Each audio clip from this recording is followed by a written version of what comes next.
मंजरी झुक जाती है, या तुलसी के कुंडे में जो मिट्टी है उसमें फफूंद पड़ जाती है।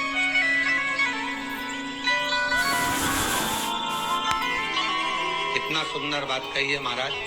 तुलसी के क्यारे में, पद्म पुराण, तुलसी के क्यारे में जो हम जल डालते हैं, वो जल हमने जब डाला और वो जल अगर नीचे गिर रहा है, उसका भी दोष वर्णन है महाराज। उसका भी दोष हमारे शास्त्र में वर्णित किया गया।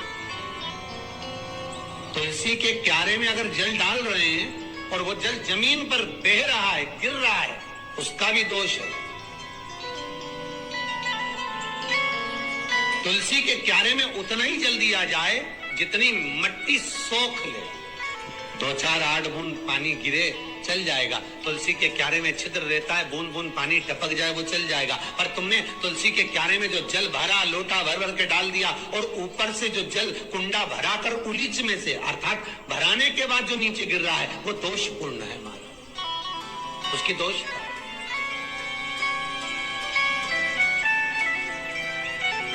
वो दोष ले लिया। तो लक्ष्मी से माता पार्वती जी कह रही हैं कि दूसरा क्रम है घर में वैभव, लक्ष्मी, संपदा, प्रतिष्ठा, यश, आरोग्य को पाने के लिए तुलसी के क्यारे की आराधना, तुलसी के कुंड को नमन करना। तीसरा क्रम कहा, घर में चाहे नल लगा हो, चाहे आरओ का प्लांट लगा हो, पानी का, घर में छोटा छोटा आरओ प्लांट लगा हो, फिर भी घर के अंदर रसोई घर में एक छोटा सा मटका, मटका नहीं तो हंडा, हंडा नहीं तो बाल्टी, बाल्टी नहीं तो कलसा, पानी का भरा हुआ जो नारी रखती है, दूसरे दिन उस पानी को बाहर ढोल कर फिर वापस धोकर भर लेती है। मटका रोज धुलता है, हंडा रोज धुलता है, प्रतिदिन। जितना जल उस पात्र में रहता है, भरता है, ऐसे ही घर में संपदा है। 3 क्रम। चौथा, नारी के मस्तक पर जो चीर होता है, ये पूर्वज इसी चीर से कथा प्रारंभ हुई थी और वही लक्ष्मी पार्वती के संवाद पर चल रही है महाराज। मस्तक पर जो चीर होता है, मस्तक पर जो वस्त्र होता है, वो वस्त्र पूर्वजों का, पितरों का, कुल देवी देवताओं का आशीर्वाद।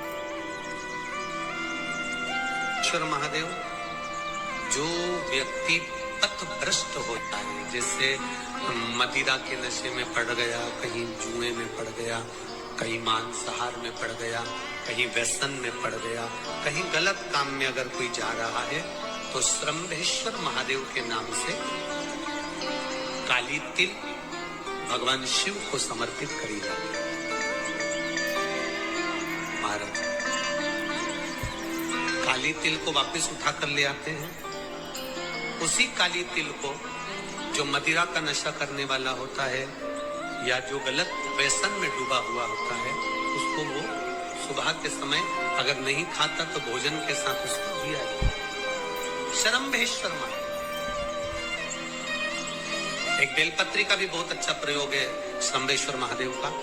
मदिरा पीने वालों के लिए, मांसाहार, व्यसन में, जुए में, वेश्यावृत्ति में, पर नारी में, गलत जगह पर जो डूबे रहते हैं, उनके पहले की कथा में इसका वर्णन किया है। बेलपत्री, श्रम्भेश्वर महादेव। एक बार सब बोलेंगे, कौन से महादेव? श्रम्भेश्वर महादेव। फिर जम के बोल लो एक बार, श्रम्भेश्वर महादेव। जब हमारे घर में क्रोध बढ़ता है या कोई गलत कार्य में जाने लगता है, तो श्रम्भेश्वर महादेव का हमें शरणागति लेना चाहिए। श्रम्भेश्वर महादेव का पूजन करना चालू कर देना चाहिए। कई लोग कहते महाराज जी, ये श्रम्भेश्वर महादेव का मंदिर कहाँ मिलेगा, हम कहाँ पूजन करने जाए? कहीं नहीं जाना, तुम्हारे घर के पास में जो शंकर जी का मंदिर है वहीं जाओ। उसी देवालय में, उसी मंदिर में जाओ, श्रम्भेश्वर महादेव के नाम से जल चढ़ाना प्रारंभ करेंगे।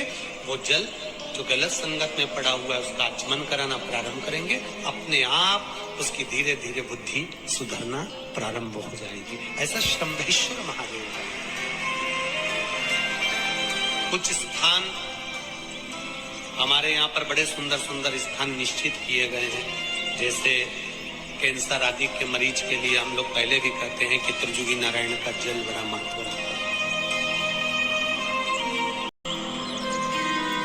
जिसका शरीर या जिसको एक पत्र आया है कि किसी को मिर्गी का झटका आना चालू हो गया था। पत्र ढूंढेंगे तो समय थोड़ा लग जाएगा। जिसने लिखा है उसके स्मरण में होगा, जिसने भी लिखा होगा कि बीमारी के चलते चलते फिर मिर्गी आना चालू हो।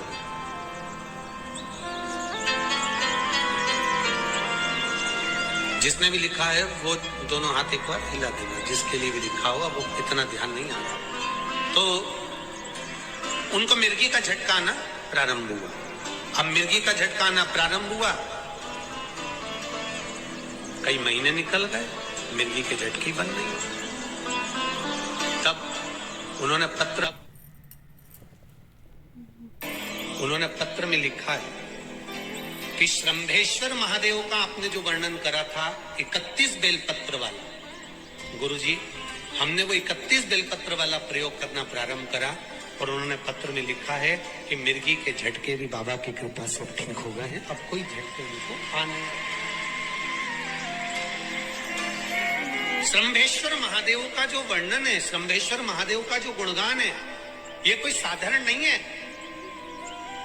शिव महापुराण में भागवत के प्रहलाद चरित्र को लाकर रखा गया है केवल श्रम्भेश्वर महादेव के प्रागट्य के लिए। ऐसा श्रम्भेश्वर महादेव का गुण। एक बार फिर आप लोग भूल ना जाओ, उसके लिए एक बार फिर से बोल लो, कौन से महादेव? श्रम्भेश्वर महादेव। ये श्रम्भेश्वर महादेव जैसे कुंदकेश्वर महादेव। कुंदकेश्वर महादेव का क्या काम है? माता पार्वती ने विदल उत्पल को मारने के लिए जो कुंदुक फेंका था, वो कुंदुक भगवान शंकर के पांव में जाकर गिरा था। तो शिव जी का नाम कुंदकेश्वर हो गया। जब हमारे यहाँ कोई दवाई नहीं लगती शरीर में, कोई कैंसर जैसा रोग हो गया, किडनी लीवर का रोग हो गया या बीपी शुगर का रोग हो गया, शुगर लेवल में नहीं आ रही है, तो आप शंकर जी पे से जो बेलपत्र ला रहे हो कुंदकेश्वर महादेव के नाम से लाओ। दवाई खाओ, डॉक्टर को दिखाओ, सारी जांचें कराओ, डॉक्टर के अनुसार चलो, डॉक्टर जैसा बताए वैसा करो, पर उस दवाई को भी शिव जी से कहकर कि बाबा कुंदकेश्वर महादेव का नाम लेकर उस दवाई को भी हम कुंदकेश्वर महादेव का प्रसाद समझकर पाना प्रारंभ करो, धीरे धीरे आराम लगना प्रारंभ होगा। कुंदकेश्वर महादेव रोग मुक्ति के लिए होते हैं और श्रम्भेश्वर महादेव, बोलो बोलो जरा जन के, व्यसन की समाप्ति के लिए होते हैं।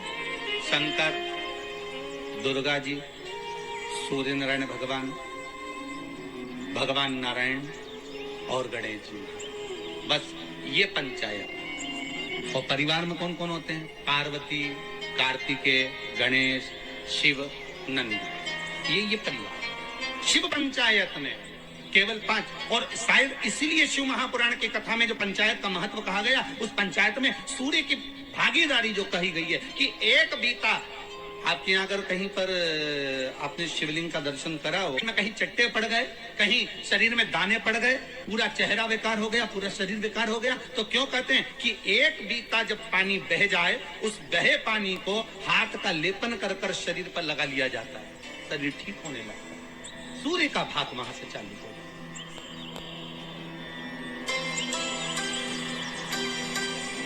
शिव पंचायत का बड़ा महत्व है महाराज जी। अगर आप लोगों ने लिंग पुराण पढ़ी होगी या शिव महापुराण पढ़ी होगी तो उसका बड़ा महत्व है महाराज। कहते हैं में मक्खन का लेपन कर, काय का लेपन करना है? माखन का लेपन कर दो और 5 देवताओं के सामने चौमुखी 5 दिए लगे, 4 बत्ती के घी के, गाय के घी के, एक देवता के सामने एक दिया लगाओ पंचायत, और काम ना कर वापिस लौट कर आ जाए।